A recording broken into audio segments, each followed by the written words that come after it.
좋은 날입니다. 오늘도 말씀 안에 승리하는 하루 되시기를 기도하겠습니다. 오늘 생명의 삶 본문은 마가복음 15장 33절부터 47절입니다. 오늘 본문에서는 예수님께서 십자가에 못 박혀 돌아가시고 장사되어지는 모습이 나옵니다. 이 구절들을 통해 하나님께서 무엇을 말씀하시는지 살펴보도록 하겠습니다. 33절부터 34절입니다. 제6시가 되매 온 땅에 어둠이 임하여 제9시까지 계속하더니 제9시에 예수께서 크게 소리 지르시되 엘리 엘리 라마 사박다니 하시니 이를 번역하면 나의 하나님 나의 하나님 어찌하여 나를 버리셨나이까 하는 뜻이라. 제6시는 낮 12시이고 제9시는 오후 3시입니다. 낮 12시부터 오후 3시면 태양이 가장 높이 있는 시간인데 이때 어둠이 3시간 동안 임했다는 것은 일반적인 자연현상은 아니었습니다. 이는 예수님의 죽음으로 이 땅을 비추던 진리의 빛이 일시적으로 사라지고 있음을 보여주는 것이었습니다. 그리고 이제 새로운 빛이 비춰지게 될 것을 말씀하는 것이기도 했습니다. 예수님 이전까지는 성전, 율법 등을 통해 하나님의 뜻을 알았습니다. 히브리서 8장 5절에서는 이를 하늘에 있는 것의 모형과 그림자라고 말합니다. 예수님 이전까지는 죄인들이 하나님의 뜻을 알 때 불완전한 모형과 그림자를 통해 보았지만 이제 예수님의 죽음과 부활을 통해 예수님이라는 새롭고 완전한 빛으로 하나님의 뜻을 알고 동행할 수 있게 된 것입니다. 예수님은 숨을 거두시기 전에 나의 하나님, 나의 하나님 어찌하여 나를 버리셨나이까 라는 뜻으로 엘리 엘리 라마 사박다니라고 외치셨습니다. 이는 시편 22편 1절에서 다윗이 했던 고백이었습니다. 시편 22편은 처음을 보면 하나님께서 나를 돕지 않고 버리신 것 같다는 절망과 탄식의 고백을 하는 것 같지만 결국 후반부에서는 여호와를 경외하는 이들을 구원하시는 하나님을 찬양하는 시편입니다. 예수님께서 십자가에 달리셔서 너무 힘들고 괴로웠지만 결국 마지막까지 고백하려 하셨던 것은 하나님의 구원을 찬양하는 것이었습니다. 35절부터 36절입니다. 곁에 섰던 자 중 어떤 이들이 듣고 이르되 보라 엘리야를 부른다 하고 한 사람이 달려가서 해면에 신 포도주를 적시어 갈대에 꿰어 마시게 하고 이르되 가만두라 엘리야가 와서 그를 내려주나 보자 하더라. 예수님은 마지막까지 십자가에서 시편 말씀을 통해 하나님의 구원을 찬양하셨지만 정작 유대인들은 이를 깨닫지 못했습니다. 그들은 엘리라는 단어를 듣고 예수님이 엘리야를 부르려 한다고 여겼습니다. 엘리야는 영적으로 어두웠던 아합 시대 때 강력한 능력으로 바알과 아세라 선지자들을 이겼던 선지자였습니다. 이것이 유대인들이 기다리는 선지자의 모습이었습니다. 그래서 한 사람이 예수님에게 진통제 역할을 하는 신포도주를 먹이려 했었지만 무리들은 이를 저지했습니다. 예수님께서 혹 진짜 그리스도이시면 엘리야가 와서 구해주시는 초자연적인 일이 일어날 것이라 여겼기 때문이었습니다. 예수님은 구약의 말씀을 따라 모든 죄인을 구원하는 일을 이루고 계신데 유대인들은 그 말씀의 본질은 전혀 깨닫지 못하고 여전히 자신들이 바라는 헛된 구원을 구하며 다윗의 시편 고백조차 알아듣지 못하는 안타까운 모습을 보여주고 있었습니다. 37절부터 39절입니다. 예수께서 큰 소리를 지르시고 숨지시니라. 이에 성소 휘장이 위로부터 아래까지 찢어져 둘이 되니라. 예수님을 향하여 섰던 백부장이 그렇게 숨지심을 보고 이르되 이 사람은 진실로 하나님의 아들이었도다 하더라. 예수님은 큰 소리를 지르시고 숨을 거두셨습니다. 마가복음에서는 엘리 엘리 라마 사박다니라는 큰 소리를 지른 것만 기록되고 있지만 요한복음에서는 다 이루었다. 누가복음에서는 아버지여 내 영혼을 아버지 손에 부탁하나이다 라고 외치고 돌아가셨다고 기록하고 있습니다. 끝까지 하나님 앞에서 구원자로서 자신의 과업을 이루어 가신 것입니다. 이렇게 예수님께서 숨을 거두시자 성소 휘장이 찢어졌습니다.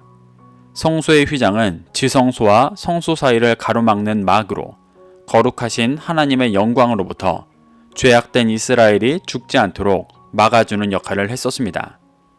하지만 예수님께서 완전한 희생 제물로서 죽으시며 하늘의 것의 모형이었던 성막과 율법의 시대가 끝나고 예수님의 빛으로 거룩하다함을 얻을 진정한 새 언약의 시대를 여신 것을 보여주는 것입니다. 이제 예수님의 보혈로 거룩하다함을 받은 자들이 그가 행했던 십자가의 길을 믿고 쫓을 때 완전한 예수님의 빛 가운데 진정한 생명과 자유를 얻게 된 것입니다. 예수님께서 돌아가실 때 일어났던 초자연적인 현상들과 그의 고백 속에서 이방인인 로마의 백부장은 예수님께서 진실로 하나님의 아들이었다고 고백하고 있습니다. 유대 전승에 의하면 이 백부장의 이름은 페트로니우스로 이 사건을 계기로 예수님을 믿게 되어 나중에는 복음을 전하다가 갑바도기아에서 순교하였다고 합니다.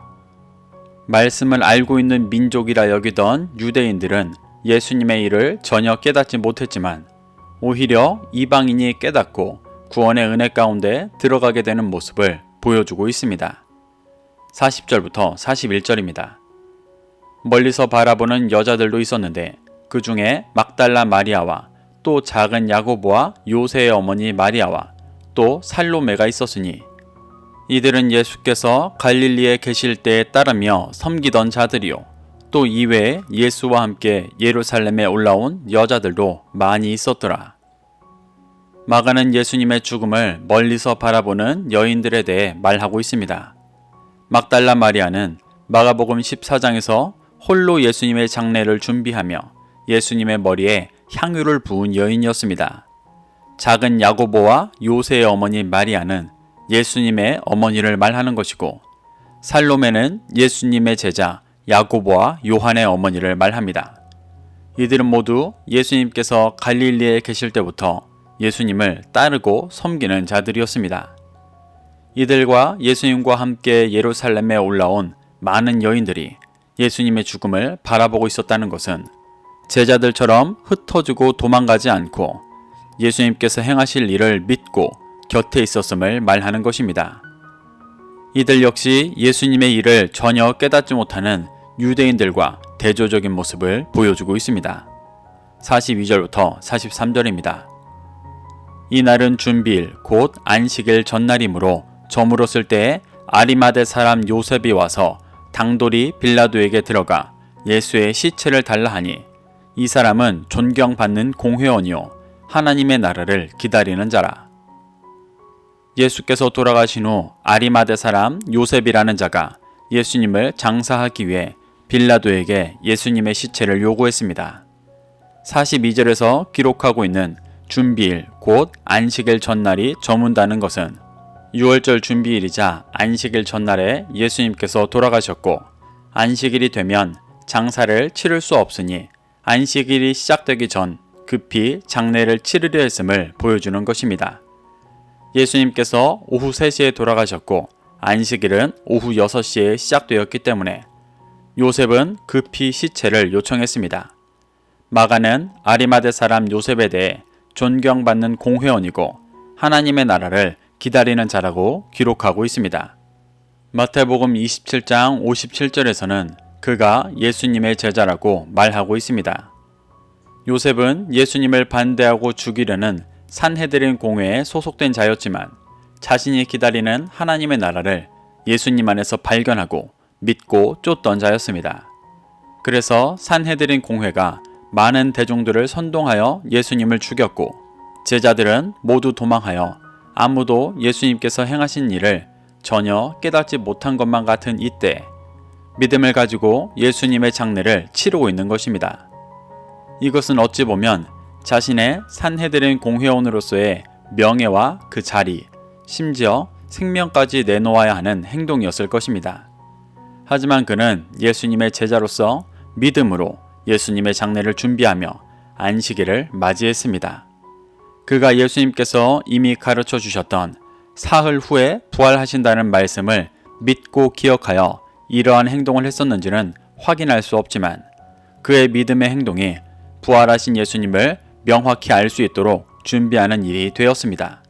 44절부터 45절입니다. 빌라도는 예수께서 벌써 죽었을까 하고 이상히 여겨 백부장을 불러 죽은 지가 오래냐 묻고 백부장에게 알아본 후에 요셉에게 시체를 내주는지라. 요셉의 요청을 들은 빌라도는 예수께서 벌써 죽었을까 이상히 여겼다고 기록하고 있습니다. 이는 십자가형에 처해지는 다른 사람들보다 빨리 돌아가셨기 때문입니다. 요한복음 19장 31절을 보면 유대인들이 안식일이 시체로 더럽혀지는 것을 원하지 않아 빨리 예수님의 다리를 꺾어 죽이고 시체를 치우려 했었음을 기록하고 있습니다. 안식일을 진정으로 더럽히는 것이 무엇인지도 모르는 유대인들이 헛된 율법을 지키기 위해 예수님을 빨리 죽게 한 것입니다. 이 유대인들의 모습은 앞서 자신의 모든 것을 걸고 예수님의 장례를 치르며 안식일을 준비했던 요셉의 모습과 대조를 이룹니다. 빌라도는 백부장을 통해 이 상황들을 파악한 후에 예수님의 죽음을 확인하자 예수님의 시체를 내어 주었습니다. 46절부터 47절입니다. 요셉이 세마포를 사서 예수를 내려다가 그곳으로 싸서 바위 속에 판 무덤에 넣어두고 돌을 굴려 무덤문에 놓음에 막달라 마리아와 요새의 어머니 마리아가 예수 둔 곳을 보더라. 요셉은 예수님의 시체를 세마포에 싸서 바위 속에 판 무덤에 넣었습니다. 마태복음 27장 60절을 보면 이는 요셉이 자신을 위해 준비해 놓은 새 무덤이었음을 알 수 있습니다. 이는 다른 시체와 섞이지 않아 예수님께서 부활하신 후에 그 무덤이 비어있는 곳이라는 것을 명확히 알 수 있게 했습니다. 요셉은 돌을 굴려 무덤문을 놓아 장례를 마무리했습니다. 요셉의 이 모든 믿음의 행동은 결국 부활하신 예수님을 명확히 증거하게 하였습니다. 그리고 막달라 마리아와 예수님의 어머니 마리아는 끝까지 예수님의 장례를 봤습니다. 대부분의 유대인들이 선동되어 예수님을 부정한 죄인으로 여길 때 여인들은 끝까지 예수님의 곁을 지켰습니다. 이는 결과적으로 다른 무덤과 헷갈릴 수 없게 예수님의 무덤의 위치를 명확히 알아 예수님의 부활에 확실한 증거가 되었습니다. 이렇게 마가는 예수님께서 십자가에서 돌아가시는 순간에 예수님의 일을 전혀 깨닫지 못하는 대부분의 유대인들의 모습과 예수님의 말씀을 믿고 쫓아 그의 길을 따르는 이들과 그 순간에 예수님이 하나님의 아들이심을 깨달은 이방인의 모습을 대조적으로 보여주고 있습니다. 우리는 우리를 구원하시기 위해 십자가에 돌아가신 예수님 앞에 어떤 마음과 태도로 서 있는지 돌아봐야 합니다. 그래서 예수님께서 하나님의 아들이시고 구약의 말씀을 성취하셨으며 우리를 구원하시는 분이라는 것을 확신하며 믿음으로 그의 길을 쫓는 진정한 제자가 되기를 소망합니다. 오늘도 이 말씀을 심령에 새겨 승리하는 하루 되시기를 기도하겠습니다.